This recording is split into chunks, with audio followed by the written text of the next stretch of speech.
मनवहि कहहु रहहु मन मारे, खिजुआ खिजी न बोले हो। मानो मित मितैयो न छोड़े, कमहु गाठी न खोले हो। भोगहु भोग भुक्ति जनि भूलहु, योग युक्ति तन साधहु हो। तो सदगुरु कहते हैं कि मुक्ति की डोरी जोर से मत खींचो, अर्थात साधना अभ्यास उतावलेपन से न कर, उसे धीरे धीरे चलने दो, तभी बड़ी मछली फंसेगी, अर्थात यह मन वश में होगा। मछली कौन है? यह मन। तो सदगुरु कहते हैं कि धीरे धीरे साधना मार्ग में आगे बढ़ते चलो, तब मन वश में होगा। सदगुरु कहते हैं कि देखो, मनुआ से कह दो कि वह अपने आप को मार करके रखे। यदि कोई तुम्हारी निंदा एवं उपहास कर तुम्हें खिजाना चाहे तो उससे खींचकर न बोलो, किंतु उससे भी शांत होकर के ही बोलो। मनवहि कहहु रहु मन मारे, खिजुआ खिजी ना बोले हो। सदगुरु कहते हैं कि यदि कोई तुम्हारी निंदा करे, तुम्हारी बुराई करे, तो तुम उससे खिजना मत, उससे उलझकर मत बोलो, किंतु उससे भी शांत होकर के ही बोलो। तो सदगुरु कहते हैं, मानो मित मितैयो न छोड़े, कमहु गाठी न खोले हो। सदगुरु कहते हैं कि हे मित्र, सदगुरु एवं संतों के प्रति लगी हुई मित्रता कभी नहीं छोड़ना, क्योंकि उनमें लगी प्रेम की गांठ कभी नहीं खोलना। शरीर यात्रा के सुख दुखों को निर्विकार भाव से सहन करो, और व्यवहार में मिले हुए खान पान, वस्त्र, मकान, प्राणी पदार्थ, अधिकार आदि के मोह एवं लोभ और राग द्वेष में कभी मत भूलो। मानव शरीर का फल है युक्ति पूर्वक योग साधना, अतएव भोग से ऊपर उठकर योग द्वारा जीवन की ऊंचाई पर पहुँचो। भोगहु भोग भुक्ति जन भूलहु, योग युक्ति तन साधहु हो।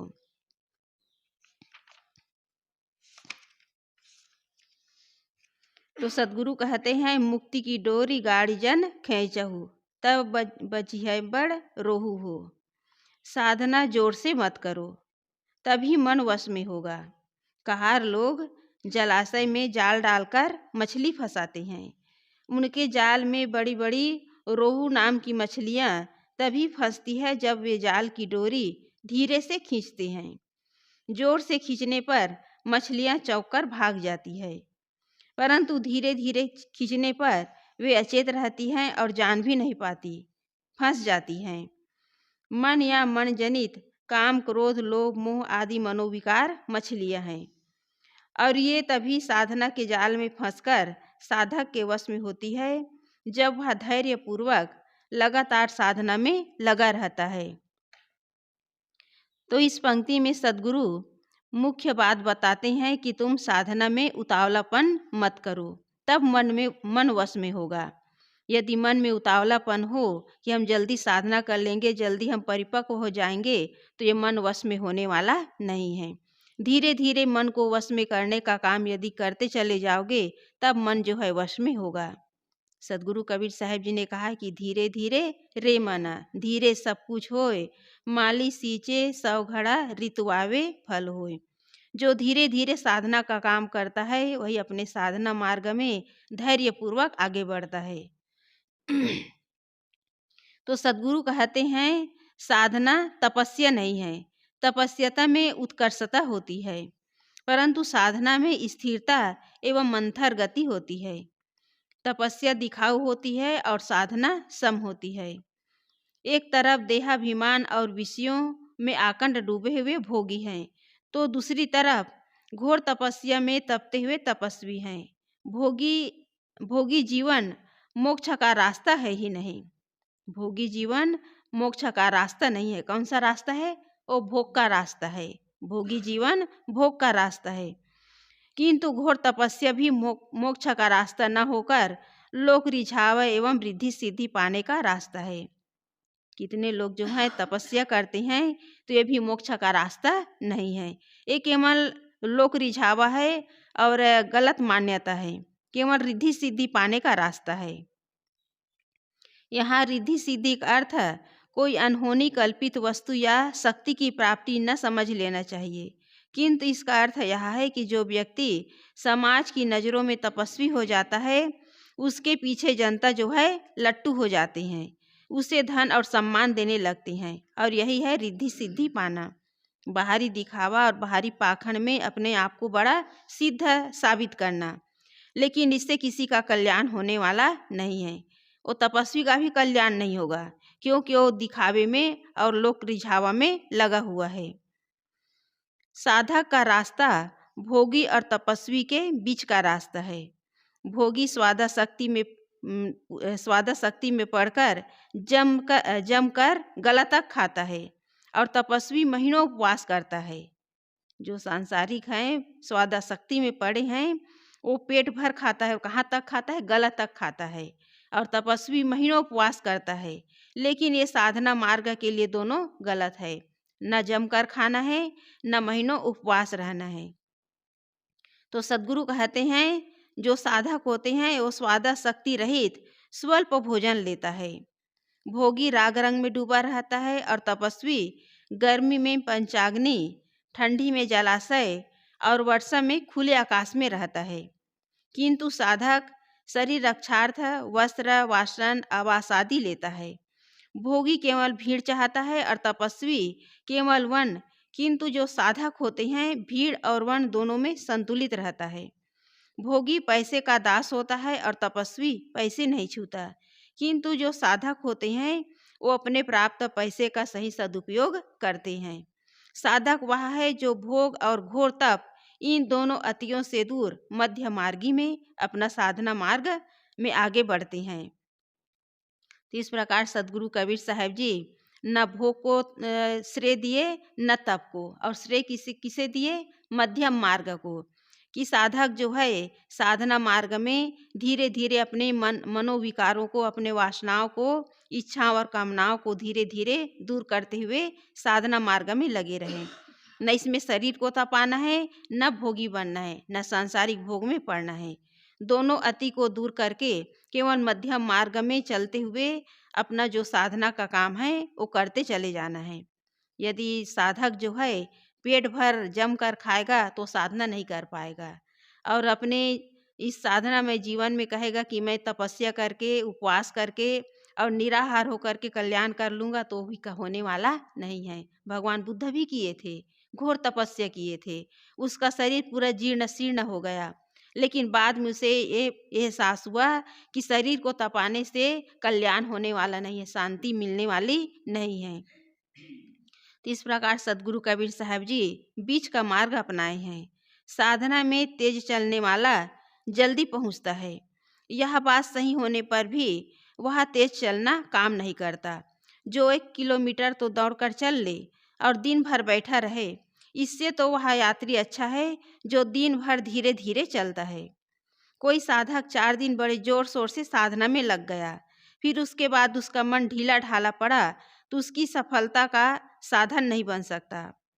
कोई साधक जो है पहले साधना मार्ग में यदि आते हैं और बढ़िया साधना में लगन से साधना का काम करते हैं, बढ़िया समय से उठेंगे, पढ़ाई लिखाई बड़े जोर शोर से करेंगे, सेवा में भी लग जाएंगे, लेकिन धीरे धीरे साधना में, सेवा में और पढ़ाई लिखाई में यदि ढीला पड़ गया तो साधना में सफल नहीं हो सकता।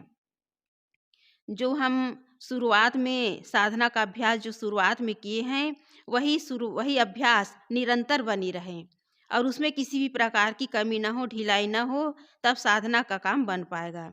शुरू में आते हैं तो बड़े वैराग दिखाते हैं कि हम बड़े वैरागी हैं, हम बड़े तपस्वी हैं, बड़े त्यागी हैं, लेकिन बाद में ढीला पड़ जाता है। और कितने लोग जो हैं आश्रम छोड़ करके घर भाग जाते हैं, उसे साधना का, सेवा का काम उसे अच्छा नहीं लगता, सेवा के काम में उसे बड़ा कष्ट होता है। तो कितने ऐसे लोग हैं आश्रम छोड़ करके घर चले जाते हैं। तो ये सब क्या है? ये सब मन की कमी है, साधना की कमी है। तो सदगुरु कहते हैं कि तेज साधना करने की आवश्यकता नहीं है। धीरे धीरे जो धैर्य पूर्वक साधना का काम करता चला जाता है, वही अपने जीवन में सफल होता है। कछुआ और खरगोश की कहानी पर याद है ना? कछुआ और खरगोश दोनों शर्त किए कि पहले मेले में कौन पहुंचते हैं, तो खरगोश को बड़ा अहंकार था कि मैं तो तेज चलता हूँ, दौड़ करके जल्दी मेले में पहुँच जाऊँगा, और कछुआ जो है धीरे धीरे चलता है, ये तो हार ही जाएगा, और उसे बड़ा अहंकार था। तो खरगोश 1-2 किलोमीटर दौड़ा, फिर कहा कि अभी तो कछुआ बहुत दूर है, थोड़ा सो लेता हूँ। पेड़ के नीचे सो गया, इतना सोया कि धीरे धीरे कछुआ जो है मेले में पहुँच गया। और जब उसकी आँख खुली तो फिर दौड़ते दौड़ते मेले में पहुँचा। उसे बड़ा अहंकार था कि मैं तो उससे पहले पहुँच जाऊँगा। लेकिन जब कछुए को मेले में देखा तो उसे बड़ी शर्मिंदगी हुई। वो अपने आप में उसे बड़ी ग्लानि हुई कि मुझे बड़ा अहंकार था अपनी शक्ति का, अपने बल का, लेकिन मैं हार गया। तो इस प्रकार जो अपने साधना मार्ग में आकर किसी भी चीज़ का अहंकार करता है कि मैं बड़ा बुद्धिमान हूँ, मैं बड़ा त्यागी हूँ, तपस्वी हूँ, तो यह अहंकार भी काम आने वाला नहीं है। यह अहंकार भी पतन का कारण है। इसलिए जो धैर्य पूर्वक, विनम्रता पूर्वक, सरलता पूर्वक साधना मार्ग में लगा रहता है, वही अपने जीवन में सफल होता है। तो सद्गुरु कहते हैं कि साधक को चाहिए कि वह न उकताए हुए मन से धैर्य पूर्वक निरंतर साधना में लगा रहे। जो दिन भर चलने वाला है वह दौड़ नहीं पाएगा, और जो दौड़ेगा वह कुछ समय ही दौड़ सकता है, दिन भर नहीं दौड़ सकता। यह बात सच है कि जिसके चलने में गति तीव्र है वह अपनी मंजिल पर शीघ्र पहुंचता है, और जिसकी गति मंद है वह देर से पहुंचता है। परंतु साधक को यह स्वयं विचार लेना चाहिए कि वह उतनी गति से चले जिस गति से निरंतर चलता रह सके। किसी भी साधना में निरंतरता बहुत बड़ी बात है। जो 2-4 दिन बहुत जोर से व्यायाम करता है, फिर उसके बाद महीना भर कुछ नहीं करता, उसका व्यायाम शरीर के लिए कल्याणकर नहीं है। व्यायाम चाहे बहुत थोड़ा थोड़ा ही हो, रोज होना चाहिए। साधना में निरंतर उन्नति का मूल है, और निरंतर साधना मंथर गति से ही चल सकती है। साधना का अर्थ ही है धीरे धीरे संतुलन लाना। ठूस कर खाना सरल है और उपवास कर देना भी सरल है, परंतु नित्य स्वादाशक्ति से रहित होकर स्वल्प भोजन करना कठिन है, क्योंकि यही साधना है। जो स्वादाशक्ति में आकर के ज़्यादा ठूस करके खाएगा तो पेट खराब होगा तो मन भी खराब होगा, और वो साधना नहीं कर पाएंगे, उसका शरीर जो है रोगी हो जाएगा। इसलिए ठूस कर खाना सरल है, उपवास कर देना भी सरल है, लेकिन कठिन है स्वल्प भोजन करना। तो इस प्रकार सद्गुरु कहते हैं कि यही साधना है। जो स्वादाशक्ति में पढ़ कर के भोजन करता है और ज़्यादा जम कर खाता है तो यह साधना नहीं है। सही साधना है स्वल्प भोजन करना। साधना में दिखावा नहीं होता। सद्गुरु कहते हैं कि तुम्हारा मन तुम्हारे वश में तभी होगा जब तुम धैर्य पूर्वक निरंतर साधना में लगे रहोगे। तो सद्गुरु कबीर साहब जी यही बता रहे हैं कि साधना में दिखावा नहीं होता। जो दिखावे में पड़े रहते हैं वो साधना में सफल नहीं हो सकते, वो अपने मन को वश में नहीं कर सकते। इसलिए मन में को वश में करने के लिए धैर्य पूर्वक धीरे धीरे साधना में लगे रहने की बात है। साधना में दिखावा करेंगे, साधना में हम अहंकार करेंगे तो यह अहंकार, ये दिखावा काम आने वाला नहीं है। मनवही कहु रहु मन मारे, खिजवा खिजीना बोले हो। तो सद्गुरु कहते हैं कि हे साधक, मन को कह दो कि वह अपने आप को मार कर रहे, और खिझाने वाले निंदकों से खींचकर न बोले। इस पंक्ति में सद्गुरु 2 महत्वपूर्ण बातें बताते हैं। पहली बात है अपने मन को मारकर रहना, और दूसरी बात है अपने विरोधियों से न उलझना। यहाँ 2 मुख्य बातें हैं। पहली बात है अपने मन को मार करके रहना, और दूसरी बात है अपनी विरोधियों से न उलझना। चाहे वो हमारी निंदा करे, बुराई करे, सामने हम सबके सामने अपमान भी करे, लेकिन उनके प्रति मन में आक्रोश की भावना न लाना, उनसे न उलझना। ये दोनों बातें साधक के लिए परम उपयोगी हैं। ये दोनों बातें साधक के लिए परम उपयोगी तो हैं ही, ये मानव मात्रा के लिए भी उपयोगी है। हर मनुष्य को उसका मन ही परेशान करता है, अन्य कोई परेशान नहीं कर सकता। यदि हमारा मन ठीक है तो हमारी कोई हानि नहीं कर सकता। जो हम मान लेते हैं कि अमुक ने हमें कष्ट दिया, वह हमारे मन की भूल है। हमें चाहिए कि हम केवल अपने मन को मार कर रखें। बस हमें बाहर से कोई किसी को हमें मारना नहीं पड़ेगा। बस हम केवल अपने मन को मार करके रखें, फिर बाहर किसी को मारना नहीं पड़ेगा। यह साधना क्षेत्र की बात चल रही है। नीति इससे अलग है। वैसे हर क्षेत्र में अपने मन पर विजय तो आवश्यक ही है। सद्गुरु के कहने का लहजा कितना सुंदर है। मनवहि कहहु रहु मन मारे। सद्गुरु कहते हैं कि मन को कह दो कि वह अपने आप को मार करके रखे। साधक के लिए यही परम अमृत है। जो साधक अपने मन को जितना मार कर रहता है, वह उतना ही शांति लाभ करता है। वस्तुतः इच्छाओं का त्याग करना मन को मारना है। जिसकी सारी इच्छाएं निवृत्त हो गई, वह मानो अपने मन को मार दिया। इच्छा जीत होना मन मृतक होना है। जीवत मृतक होना यदि कहलाता है। जितनी सारी इच्छाएं मरी हुई है, उन्हें कौन सी पीड़ा हो सकती है। तो सद्गुरु कहते हैं कि जो इच्छा जीत है, उसी का जीवन अमृत है। जो इच्छाओं को, कामनाओं को जीत लेता है, वही अपने जीवन में शांति लाभ प्राप्त करता है। उसी के जीवन में शांति है। और जो मन के अनुसार चलता है, मन को स्वश कर नहीं पाता, मन को मार नहीं पाता, वही जो है खींच करके बोलता है, अर्थात उलझ करके लोगों के साथ व्यवहार करता है। तो इस प्रकार सद्गुरु कबीर साहब यही बताना चाहते हैं कि मनुष्य को परेशान कौन करता है? उसका मन, खुद का ही मन परेशान करता है। और यदि खुद का मन परेशान है, तो वह साधक जो है अपने साधना मार्ग में आगे नहीं बढ़ सकता। इसलिए साधना मार्ग में यदि धीरे धीरे आगे बढ़ना है, तो सबसे मुख्य बात है अपने मन को मारना। मन में जो इच्छाएं हैं, मन में जो कामनाएं हैं, उसे धीरे धीरे मारने का काम करना। किसी प्राणी को मारना नहीं है, किसी के साथ गलत व्यवहार करना नहीं है, बल्कि अपने मन को मारना, अपने कमी, अपने दोष को निकालने का काम करना। दूसरी बात है खिजवा खिजी ना बोले हो। कुछ लोग होते हैं जो साधक को खिजाना चाहते हैं, उनकी निंदा करते हैं, उन्हें कष्ट देने का प्रयास करते हैं। परंतु साधक की इसी में असली कसौटी होती है। उलझकर बोलने वालों से उलझकर न बोला जाए। अगला आदमी चाहे जितना खींचकर बोले, साधक को शांत एवं गंभीर बात ही बोलना चाहिए। यह साधक की बहुत बड़ी कसौटी है।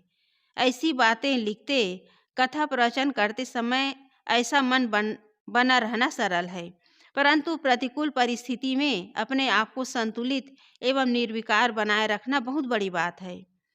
और इसके बिना साधना पूरी भी नहीं होगी।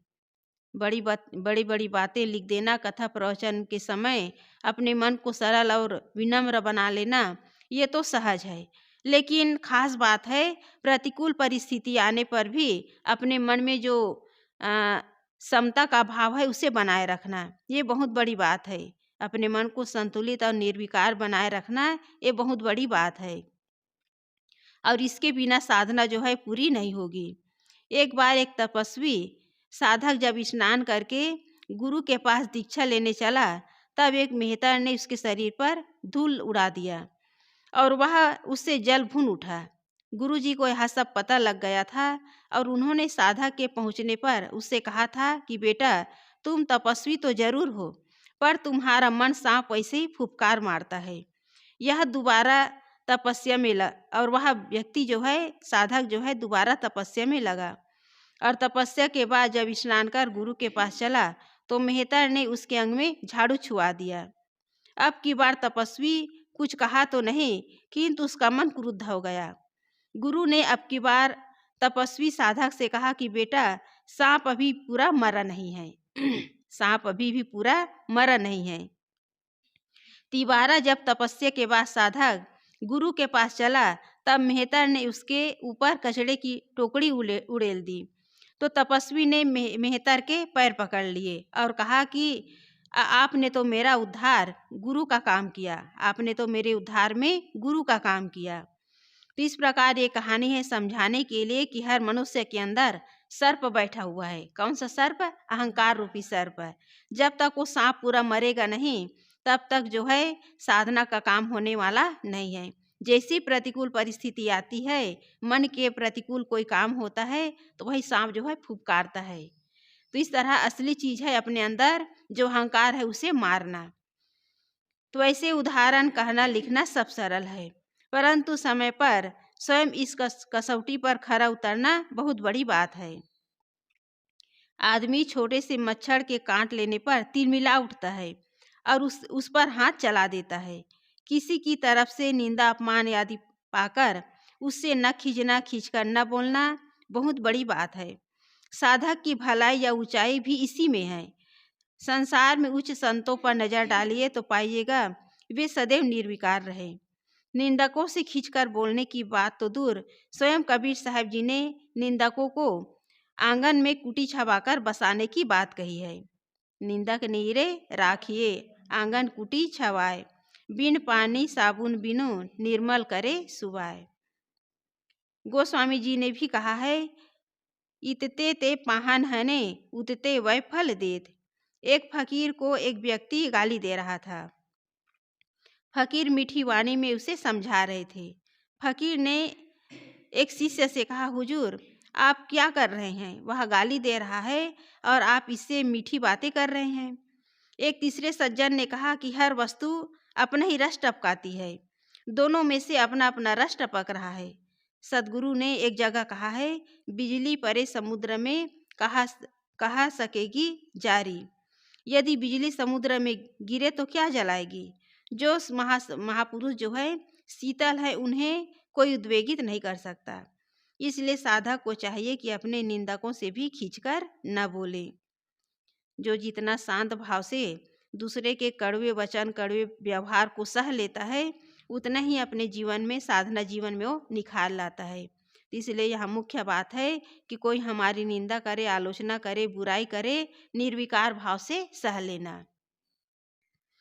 सदगुरु आगे कहते हैं, मानो मित मितैयो न छोड़े, कमहु गाठी न खोले हो। तो सदगुरु कहते हैं कि मान्यवर मित्र से मित्रता न छोड़े, उनकी मित्रता की गांठी कभी न खोले। साधक के परम मित्र वे हैं जो उसे कल्याण मार्ग की ओर प्रेरित करते हैं। कौन है परम मित्र? सदगुरु। संत सदगुरु ही साधक के परम मित्र हैं। संत सदगुरु ही साधक के परम मित्र हैं। उनसे यदि साधक का प्रेम घट गया तो इसका अर्थ है कि उसके हृदय में संसार के राग रंग समा गए हैं।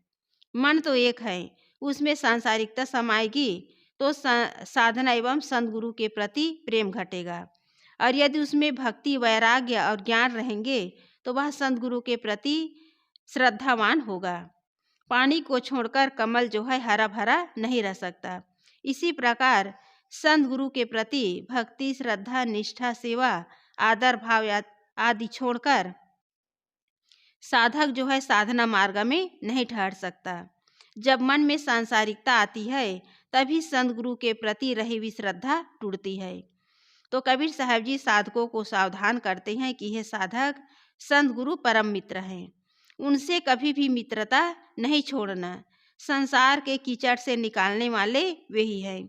उनका पल्ला छोड़ने के बाद तुम्हें रसातल में जाना पड़ेगा, इसलिए सावधान हो जाओ। सदगुरु कबीर साहब जी साधकों को सावधान करते हैं कि तुम्हें कीचड़ से निकालने वाले संत गुरु हैं, इसलिए कभी भी तुम उसका पल्ला मत छोड़ो। यदि उसका पल्ला तुम छोड़ दिए तो तुम्हें रसातल में जाना पड़ेगा, फिर तुम्हारा कल्याण का रास्ता ही बंद हो जाएगा। इसलिए संत गुरु के प्रति श्रद्धा, भक्ति, निष्ठा एवं आदर भाव कभी मत छोड़ना। यदि ये छूट गया तो साधना मार्ग में तुम ठहर नहीं सकते, तुम साधना कर ही नहीं सकते। तो सदगुरु कहते हैं, भोगहु भोग भुक्ति जनि भूलहु, योग युक्ति तन साधहु हो। जीवन यात्रा के लिए यहाँ सब विवश हैं। ज्ञानी को भी खाना पीना तथा श्वास लेना, उठना बैठना, सोना जागना, चलना फिरना, शरीर का आवश्यक नाना क्रियाएं करनी पड़ती है। जीवन यात्रा में नाना अनुकूल प्रतिकूल प्राणी पदार्थ मिलते हैं, अधिकार, सम्मान, अपमान मिलते हैं। आदमी इन्हीं में भूलकर राग द्वेष का शिकार हो जाता है। अनुकूल स्वास्थ्य, अनुकूल सहायक मनुष्य, अनुकूल पदार्थ जो देह निर्वाह के लिए उपयुक्त है, अनुकूल भूमिका, आश्रम, सम्मान, फूलमालाएं, आरती, वंदना, और इसके विपरीत यदि निंदा, प्रतिकूलता, गाली गुप्ता, यह सब जीवन यात्रा में मिलते हैं। जो सावधान नहीं है वे इन्हीं में उलझ उलझ कर राग द्वेष में जलते हैं। तो सदगुरु कबीर साहब जी हमें सावधान करते हैं कि तुम संसार से केवल शुद्ध जीवन निर्वाह लो, संसार के प्राणी पदार्थों में भूलो मत। यहाँ भोगहु भुक्ति जनि भूलहु का कोई निर्लिप्त वादक अर्थ करने का दुस्साहस न करे। यहाँ अर्थ लगाना यह नहीं चाहिए कि कबीर साहब जी कहते हैं कि भोगों को अनासक्ति पूर्वक भोगो, उसमें भूलो नहीं। पहले भोगों की परिभाषा कर लेनी चाहिए कि वे कौन से भोग हैं जिसे सद्गुरु अनासक्ति पूर्वक भोगने के लिए कहते हैं। और वे भोग हैं ममता, मैथुन, नशा, नाच, रंग आदि नहीं, किंतु जीवन निर्वाह की क्रियाएं जिनसे जीवन यात्रा चलती है। साधकों को जो सांसारिक वासनाएं हैं, सांसारिक जो क्रियाएं हैं, उसमें किसी भी प्रकार की आसक्ति नहीं होनी चाहिए। जीवन यात्रा में जो भी हमें मिल रहा है उसे भी अनासक्ति पूर्वक लें। खाना पीना, देखना सुनना, ये भी अनासक्ति पूर्वक होना चाहिए। सांसारिक लोग तो अनेक प्रकार के मलिनताएं में डूबे हुए हैं, सांसारिक कीचड़ में डूबे हुए हैं, लेकिन साधक जो है उस कीचड़ से निकल चुके हैं। तो इस साधना मार्ग में आकर के भी वे अपने शरीर निर्वाह के लिए जो भी क्रियाएं हैं उसे अनासक्ति पूर्वक लें। तो सद्गुरु कहते हैं कि निर्वाह की क्रियाएं भी भोग कहलाती है। इन्हें प्रारब्ध भोग कहते हैं। ये प्रारब्ध भोग क्या है? ये शरीर जो है प्रारब्ध भोग है। और शरीर निर्वाह कर्म जो है अनासक्ति पूर्वक होना चाहिए। जो सावधान नहीं रहता वह इनमें भूल जाता है। खान पान, वस्त्र, आश्रम, प्राणी पदार्थ, इन सब में राग या द्वेष बनाकर आदमी अपने लक्ष्य को भूल बैठता है। तो सद्गुरु कहते हैं कि शरीर निर्वाह के प्राणी पदार्थों में न उलझकर तथा शरीर की आराम तलबी में न फंसकर इससे योग युक्ति की साधना करो। शरीर को भोगों में न फंसाकर योग में लगाओ। मनुष्य जितना भोग में लीन होता है उतना उसका विवेक नष्ट होता है, और जितना अपने तन मन को योग में लगाता है उतना उसकी आत्मा ऊपर उठती चली जाती है। और भोग का फल है शोक, और योग का फल है मोक्ष एवं शांति। जो जितना भोगी होगा, आराम तलबी होगा, जितना सुखाध्यासी होगा, वो साधक जो है उतना ही शोकित होगा, उतना ही दुखी होगा। इसलिए साधक का काम है योग में लगना, अर्थात योग है सारी वासनाओं और सारी इच्छाओं को छोड़ करके अपनी आत्मा में अपने मन को लगाना। यह है योग का काम। और योग का फल का क्या है? मोक्ष एवं शांति। जब मन जो है अनासक्ति पूर्वक अपने आत्मा के स्मरण में आत्मा में लीन होगा तब उसके फल में मिलेगा शांति। तो इस प्रकार सद्गुरु कबीर साहब जी साधकों को सावधान करते हैं कि जो साधक आराम तलबी होगा वो कभी साधना का काम नहीं कर सकता, और जितना सुखाध्यासी होगा, जितना अपने शरीर को सुख देना चाहेगा उतना ही उसे दुख होगा, उतना ही उसे कष्ट होगा। इसलिए साधना के काम में जो अनुकूल प्रतिकूल और हानि लाभ को न देख करके केवल शांति का काम करता है वह अपने साधना मार्ग में लगता है। क्योंकि संसारी लोग अनुकूल प्रतिकूल परिस्थितियों में जूझते रहते हैं, तो साधक भी अपने जीवन में अनुकूल और प्रतिकूल परिस्थितियों से भी वो भी संघर्ष करते हैं, तब जो है साधना का काम कर सकते हैं। किसी के जीवन में केवल सुख ही सुख हो, अनुकूल ही अनुकूल हो, यह होने वाला नहीं है। क्योंकि साधना के मार्ग में भी कितने ऐसे परिस्थितियां आती हैं जिसमें साधक को सावधान होना पड़ता है, उसे सावधान होकर के साधना का काम करना पड़ता है। तो इस प्रकार खान पान एवं प्राणी पदार्थों के राग द्वेष में न उलझ करके हमें शांति से, सरलता से साधना का काम करना होगा, तब हमें जीवन में शांति मिलेगी। इसलिए सद्गुरु कबीर साहब जी सावधान करते हैं कि साधना का काम जो है योग का मार्ग है, भोग का मार्ग नहीं है। जो भोगी होगा वो साधना नहीं कर सकता। इसलिए असली काम है निष्काम पूर्वक साधना का काम करते चले जाना। तो इसलिए सद्गुरु कबीर साहब जी साधकों को सावधान करते हैं कि हर समय अनुकूल प्राणी पदार्थों के चाहना मत करो। यदि अनुकूल प्राणी पदार्थों की चाहना करोगे तो मन जो है हर समय अनुकूल ढूंढेगा, और अनुकूलता में साधना होने वाला नहीं है। साधना का काम होगा प्रतिकूलता में। जो जितना प्रतिकूलता को सहता चला जाता है उतना ही उसके जीवन में निखार आता है। तो इस प्रकार खाना पीना सोना जागना ये ज्ञानी को भी चाहिए और सांसारिक को भी चाहिए। लेकिन सांसारिक जीवन जो है वो भोग का जीवन है और ज्ञानी का जीवन जो है योग का जीवन है। इसलिए सतत सावधान होकर के सावधानी पूर्वक साधना का काम करते चले जाना है। राग द्वेष और हर्ष शोक से ऊपर उठकर जो साधना का काम करता है वही अपने जीवन में